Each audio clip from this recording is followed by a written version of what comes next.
Bayangkan, jika kamu adalah satu dari sedikit orang yang selamat dari bencana terbesar dalam sejarah umat manusia. Seluruh dunia tenggelam, hanya kamu dan keluargamu yang tersisa. Di pundakmu, tugas membangun ulang peradaban manusia. Apa yang akan kamu lakukan? Inilah kisah nyata keturunan manusia setelah banjir besar zaman Nabi Nuh alaihi salam. Dan kisah ini adalah awal dari kita semua. Sebelum kita mulai, coba tulis di kolom komentar. Menurutmu, dari mana asal bangsa manusia setelah banjir Nabi Nuh? Apakah kamu pernah mendengar nama Sem, Ham, dan Yafits? Yuk, kita kupas bersama. Dalam sejarah Islam, perjalanan manusia tidak dimulai dari kegelapan, tetapi dari sebuah titik balik yang sangat dramatis. Banjir besar zaman Nabi Nuh alaihi salam. Saat bumi dipenuhi kezaliman dan kesyirikan, Allah memerintahkan Nabi Nuh untuk membangun bahtera besar. Setelah ratusan tahun berdakwah tanpa henti, hanya sedikit yang mengikuti beliau, termasuk anak-anak dan istrinya yang beriman, serta segelintir kaum mukminin. Ketika azab Allah datang dalam bentuk air bah yang meluap dari bumi dan langit, seluruh umat manusia dan makhluk lainnya binasa, kecuali yang ada dalam bahtera. Dari merekalah kehidupan dimulai kembali. Dari 3 putra Nabi Nuh, Sem, Ham, dan Yafits, lahir kembali keturunan manusia yang tersebar ke berbagai penjuru dunia. Dalam tradisi Islam, para ulama dan ahli sejarah seperti Ibnu Katsir mencatat bahwa umat manusia setelah peristiwa ini berasal dari keturunan 3 jalur utama ini. Sem dikatakan sebagai nenek moyang bangsa-bangsa Arab dan sebagian besar bangsa Semitik, termasuk Bani Israel. Ham adalah leluhur bangsa Afrika dan sebagian penduduk Mesir dan Nubia. Yafits diyakini sebagai leluhur bangsa-bangsa Eropa dan Asia Timur. Dari sini peradaban pun mulai tumbuh kembali dengan nilai-nilai tauhid yang ditanamkan oleh Nabi Nuh alaihi salam, namun juga tantangan baru. Munculnya kesesatan, penyembahan berhala, dan konflik antar manusia. Namun sejarah ini tidak hanya bicara soal bangsa dan nama-nama, melainkan tentang bagaimana manusia membangun peradaban setelah hancur dan bagaimana mereka memilih tetap dalam cahaya wahyu atau tergelincir ke dalam kegelapan hawa nafsu. Serial ini akan membawa kamu menelusuri jejak awal umat manusia pasca banjir. Dari dataran tinggi Mesopotamia ke lembah Nil, dari kota-kota kuno hingga kerajaan-kerajaan awal, dan dari kesesatan umat hingga lahirnya para nabi yang membawa mereka kembali kepada Allah. Kisah ini bukan sekadar sejarah, ini adalah cermin bagi kita. Bagaimana nenek moyang kita memilih untuk membangun atau menghancurkan, untuk tunduk kepada Allah atau mengikuti hawa nafsu. Sebelum lanjut ke bagian pertama, yuk bagikan pendapatmu. Menurutmu, bangsa manakah yang paling dahulu membangun peradaban setelah Nabi Nuh? Dan kenapa menurutmu kisah ini masih relevan sampai sekarang? Tulis di komentar dan kita bahas sama-sama di episode berikutnya.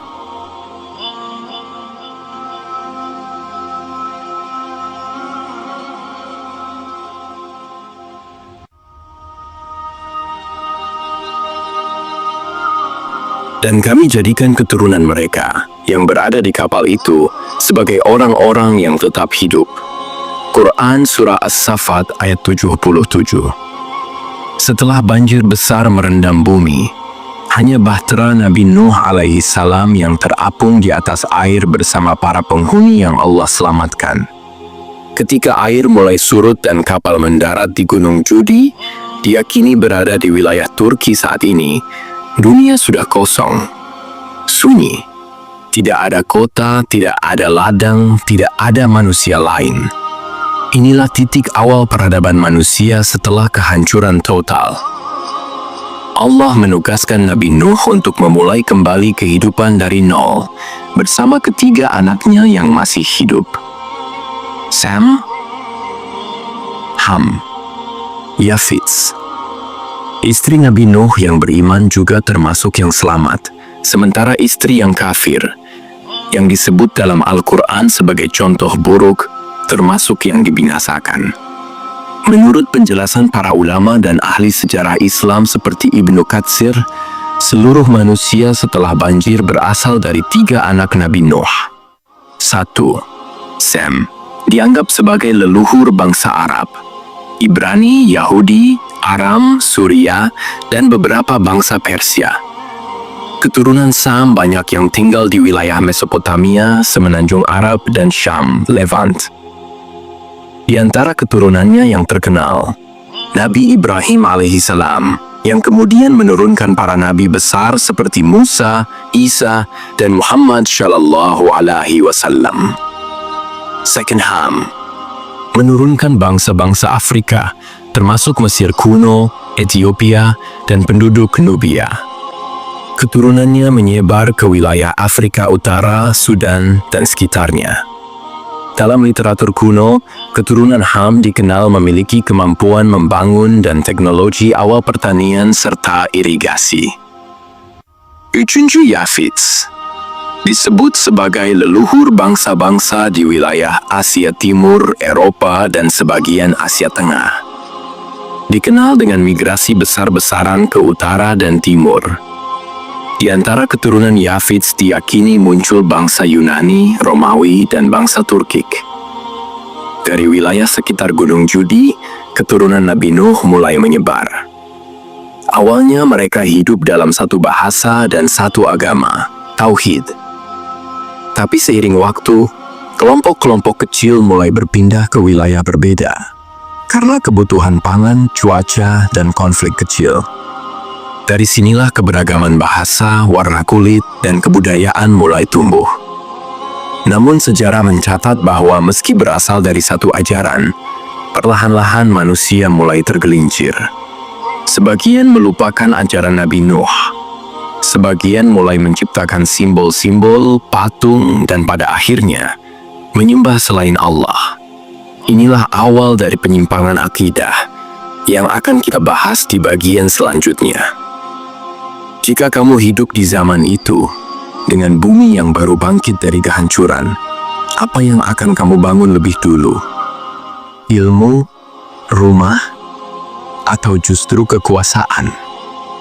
Tulis jawabanmu di komentar, dan di bagian kedua nanti kita akan bahas bagaimana awal mula manusia tergelincir dari jalan tauhid menuju penyembahan berhala pertama dalam sejarah umat manusia.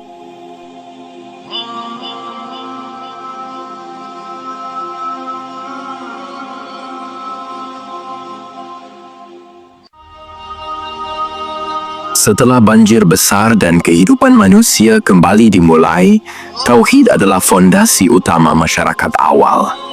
Semua keturunan Nabi Nuh alaihissalam mengenal Allah sebagai Tuhan yang Esa, karena ajaran itu ditanamkan langsung oleh sang Nabi. Namun, seiring bertambahnya generasi, jarak antara manusia dengan kenabian pun mulai melebar. Awalnya penyimpangan tidak langsung berupa penyembahan berhala. Ia muncul perlahan, secara halus, dan dimulai dari satu hal yang tampak baik, penghormatan kepada orang-orang saleh. Dalam tafsir Ibnu Katsir dan riwayat-riwayat dari para ulama salaf, disebutkan bahwa 5 orang tokoh saleh di zaman itu, yang dikenal dengan nama Wad, Suwa, Yahuts, Ya'uq, dan Nasr, adalah orang-orang saleh dan dicintai masyarakat. Mereka dikenal sebagai Wad, penyayang dan pemersatu; Suwa, ahli ibadah; Yahuts, pemberani dan pelindung; Ya'uq, bijaksana dan dermawan; Nasr, penuh ilmu dan nasihat. Ketika mereka wafat, iblis datang membisikkan ide kepada generasi berikutnya. Buatlah patung-patung mereka agar kalian selalu ingat kebaikan dan semangat mereka dalam beribadah. Maka dibuatlah patung-patung sebagai simbol kenangan, bukan untuk disembah, hanya sebagai penghormatan. Namun seiring berjalannya waktu, generasi selanjutnya tidak lagi tahu siapa mereka sebenarnya. Yang mereka tahu, ini adalah dewa-dewa nenek moyang. Akhirnya, tauhid pertama kali tergelincir menjadi syirik. Untuk pertama kalinya dalam sejarah, manusia mulai menyembah selain Allah. Inilah awal dari penyembahan berhala dalam peradaban manusia. Berhala tidak selalu berupa patung. Ia bisa berupa simbol, benda, tempat, bahkan manusia. Ketika sesuatu selain Allah dianggap sebagai sumber kekuatan, rezeki, atau perlindungan, maka itulah syirik. Apa yang bermula dari niat baik, mengingat orang saleh, berubah menjadi alat kebinasaan akidah. Inilah strategi iblis yang paling tua dan paling berhasil, menggoda manusia lewat niat yang tampak baik. Seiring keturunan Nabi Nuh menyebar ke berbagai wilayah, penyembahan berhala ikut terbawa. Di wilayah Mesir, berkembang penyembahan dewa-dewa seperti Ra dan Horus. Di Babilonia, Irak, lahir penyembahan terhadap bintang dan planet.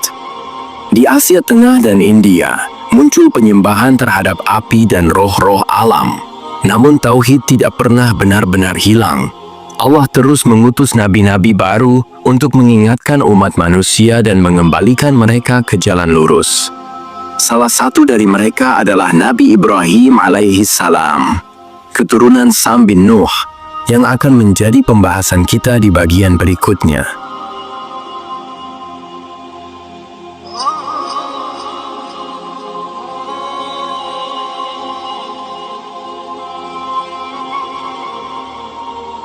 Sesungguhnya telah ada suri teladan yang baik bagimu pada Ibrahim dan orang-orang yang bersama dengan dia. Quran Surat Al-Mumtahanah 4. Beberapa generasi setelah Nabi Nuh alaihi salam, manusia semakin tersebar ke seluruh penjuru bumi. Namun bersamaan dengan itu, ajaran tauhid juga mulai ditinggalkan. Di Babilonia, sebuah wilayah subur di antara sungai Eufrat dan Tigris, Irak saat ini, berdirilah peradaban besar yang makmur, tapi dalam kekayaan dan kemegahan itu tersembunyi kegelapan akidah. Mereka menyembah bintang-bintang, planet, patung-patung raja, bahkan api dan benda langit. Bangsa Babilonia percaya bahwa alam semesta dikendalikan oleh banyak dewa, dan mereka mendirikan kuil-kuil untuk menyembahnya. Disinilah seorang pemuda bernama Ibrahim muncul, di tengah sistem yang menolak kebenaran, bahkan siap membunuh siapapun yang menentangnya. Nabi Ibrahim alaihissalam lahir dari keturunan Sam bin Nuh, di tengah masyarakat yang syirik sudah menjadi kebiasaan turun-temurun. Ayahnya sendiri, Azar, adalah pembuat patung. Bayangkan, seorang anak muda tumbuh dalam lingkungan di mana ayahnya sendiri menjadi tokoh utama dalam menyebarkan kesesatan. Namun sejak kecil, Ibrahim memiliki akal tajam dan hati yang gelisah. Ia menolak mengikuti ajaran nenek moyangnya begitu saja. Ia mulai merenung dan bertanya, "Mengapa kalian menyembah sesuatu yang tidak bisa mendengar, tidak bisa melihat, dan tidak bisa menolong?" Dalam Al-Quran Surat Al-An'am ayat 76-79 diceritakan bagaimana Ibrahim alaihissalam mengamati bintang, bulan, dan matahari. Ia merenung. Ketika melihat bintang, ia berkata, "Inilah Tuhanku." Tapi ketika bintang itu tenggelam, ia menolak. Ia melihat bulan, lalu matahari, namun semuanya tenggelam dan berubah. Hingga akhirnya ia berkata, "Sesungguhnya aku menghadapkan wajahku kepada Tuhan yang menciptakan langit dan bumi dengan lurus, dan aku bukan termasuk orang-orang yang musyrik." Ibrahim alaihissalam menolak semua bentuk penyembahan selain kepada Allah Azza wa Jalla. Ketika masyarakat sedang pergi merayakan hari besar, Ibrahim menghancurkan berhala-berhala mereka dan menyisakan satu patung terbesar, lalu meletakkan kapak di bahunya. Ketika ditanya siapa pelakunya, Ibrahim menjawab dengan sindiran cerdas. Tanyakan saja pada berhala besar itu, kalau memang mereka bisa bicara. Kaum Babilonia marah besar. Mereka tidak bisa menjawab logika Ibrahim, tetapi karena fanatik dan keras kepala, mereka memutuskan untuk membakarnya hidup-hidup. Namun Allah berfirman kepada api, "Wahai api, jadilah dingin dan keselamatan bagi Ibrahim." Quran Surat Al-Anbiya ayat 69. Ibrahim alaihissalam selamat tanpa luka sedikit pun. Ini adalah salah satu mukjizat terbesar yang menegaskan kekuatan tauhid di hadapan kekuasaan duniawi. Setelah diusir dari Babilonia, Ibrahim alaihissalam melakukan perjalanan panjang ke Syam, Palestina dan Suriah, Mesir, Makkah. Dari keturunan beliau lahirlah dua cabang besar. Nabi Ishaq alaihissalam keturunan Bani Israel, Yahudi dan Nabi Isa. Nabi Ismail alaihissalam keturunan bangsa Arab dan Nabi Muhammad sallallahu alaihi wasallam.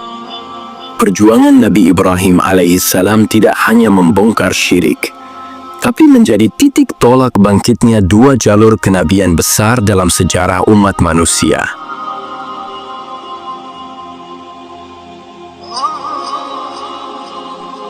Sesungguhnya Allah telah memilih Adam, Nuh, keluarga Ibrahim, dan keluarga Imran melebihi segala umat di masa mereka.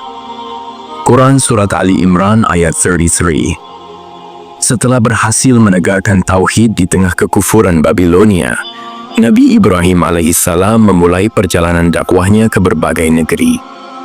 Dalam perjalanannya, ia menikah dengan dua perempuan, Sarah, istrinya yang pertama, dan Hajar yang kemudian melahirkan jalur bangsa Arab. Dari mereka lahirlah dua anak yang menjadi cikal bakal dua jalur peradaban besar. Dari Ishak lahirlah Yakub alaihissalam yang juga dikenal sebagai Israel. Maka keturunan beliau disebut Bani Israel. Mereka hidup dan berkembang di wilayah Syam dan Mesir. Salah satu nabi terbesar dari jalur ini adalah Musa yang diutus kepada Firaun dan kaum Mesir, membawa mukjizat tongkat, laut terbelah, dan makanan dari langit, membebaskan Bani Israel dari perbudakan dan menuntun mereka ke tanah suci. Namun sejarah mencatat, Bani Israel adalah kaum yang penuh ujian akidah. Mereka menyaksikan mukjizat luar biasa, namun tetap membangkang. Mereka pernah menyembah patung anak sapi di saat Musa hanya pergi sebentar. Beberapa dari mereka membunuh nabi-nabi mereka sendiri. Inilah sebabnya mengapa banyak kisah Bani Israel menjadi pelajaran peringatan dalam Al-Quran. Sementara itu, dari Ismail alaihissalam, lahirlah bangsa Arab yang mula-mula menetap di sekitar lembah Bakkah, Mekah.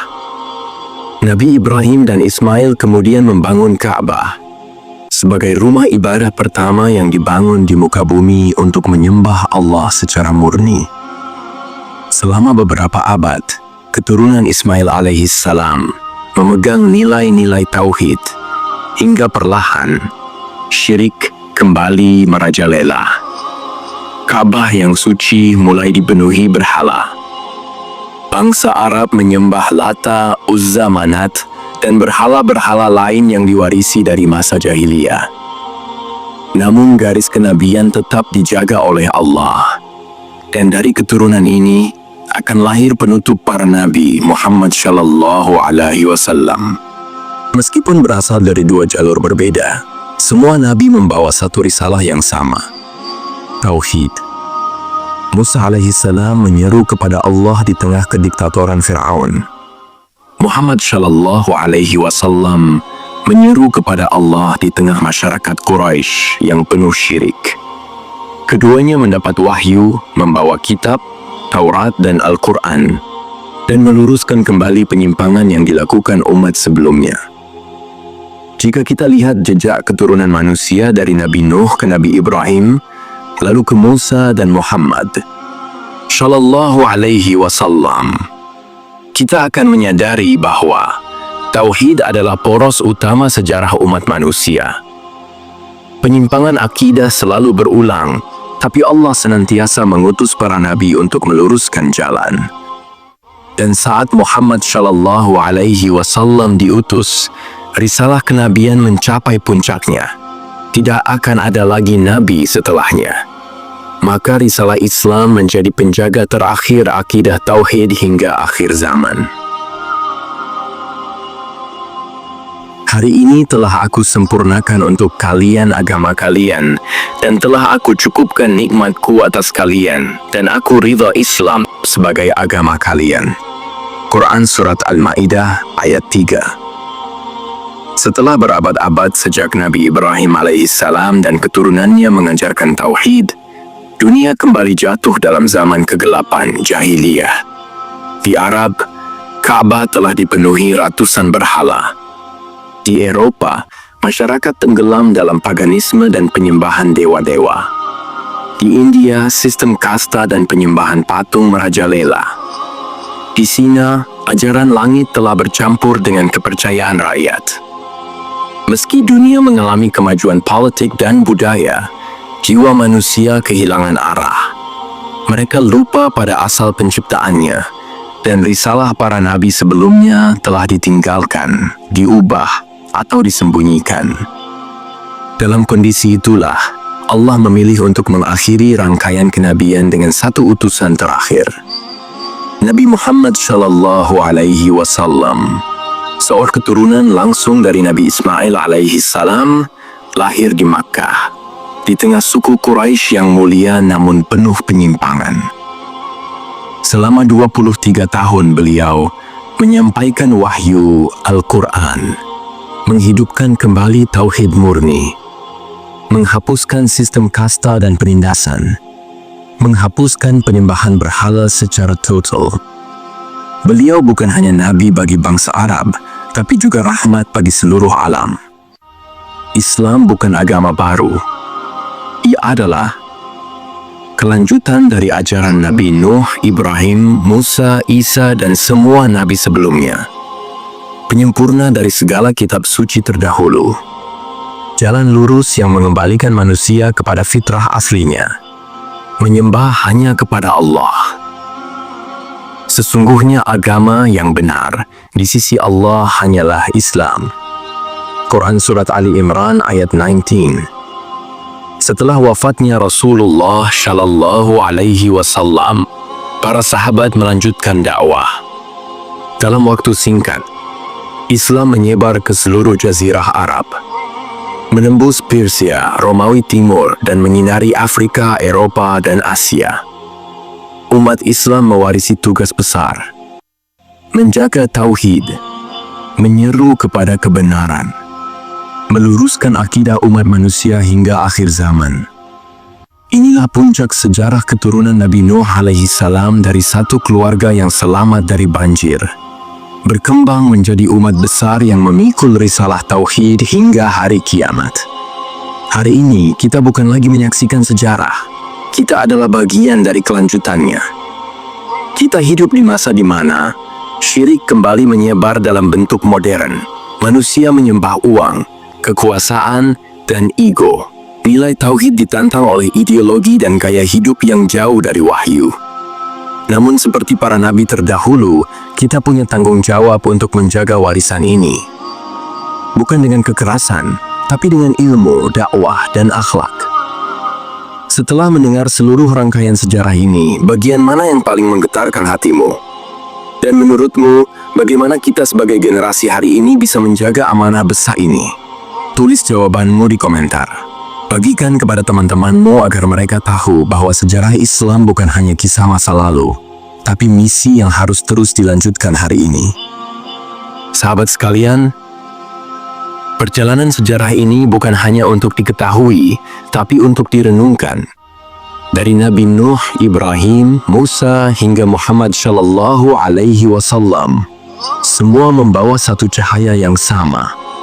La ilaha illallah. Sekarang giliran kita. Apakah kita akan meneruskan cahaya itu atau membiarkannya padam di tangan kita? Jangan lupa like, komen, dan share. Insya Allah, serial sejarah berikutnya akan membahas sejarah jin dan manusia di era Nabi Sulaiman alaihi salam. Sampai jumpa di episode berikutnya.